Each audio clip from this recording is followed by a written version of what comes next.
On করছি বাবা। আজকে একটা ভালো কথা তুমি বলেছো যে ওই মেয়েটা খাবার একটা মেয়ে থাকে কেন সিঙ্গেল, ও খাবারটা অর্ডার দিয়ে খাই, তাই তো?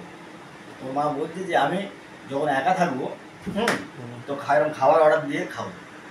তো আমি তখন বললাম একা তো থাকবে, সবাই তো বলে একা থাকবে একা থাকবে, ওপরওয়ালা তোমাকে কিরকম রাখবে সেটা দেখো,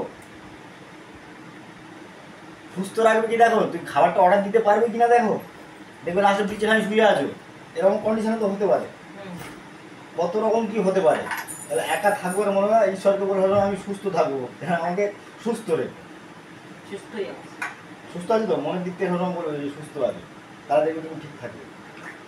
মাঝে মাঝে নেগেটিভ কথা বলো কেন যে তোমার এই হয়েছে ওই হয়েছে, সে হলে হোক না, রাত্রিবেলা আমি ঘাড় নাড়াতে পারিনি জানো, তবুও বলবে সত্যি ঘাড় নাড়াতে পারিনি। তারপরে হাত দিয়ে আমি পাশ আরে ফিরেছি, মানুষ হাত দিয়ে উঁচু করে একা পাশ থাকা ফিরেছি। কখনো বলা যায় না, পরিস্থিতি ওপরওয়ালা তোমাকে কেমন রাখবে কি আরে রাখবে। আমি ওরকম বলছি না, যখন থাকবো, যদি কোনোদিন থাকি তখন সেটা আমার ভালো থাকা, সুস্থ থাকা, ইয়ে থাকা তার উপরে, একা থাকা সব তার উপরে। তার যদি উপরে কোনোদিন থাকি, হ্যাঁ। এখন সবার সাথে আছি, খাচ্ছি, যখন একা থাকবো তখন ডেলিভারি করবো।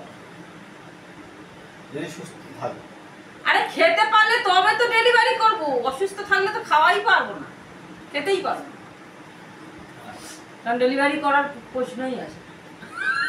তখন একা খাই বন্ধ। আর দুজন খাই।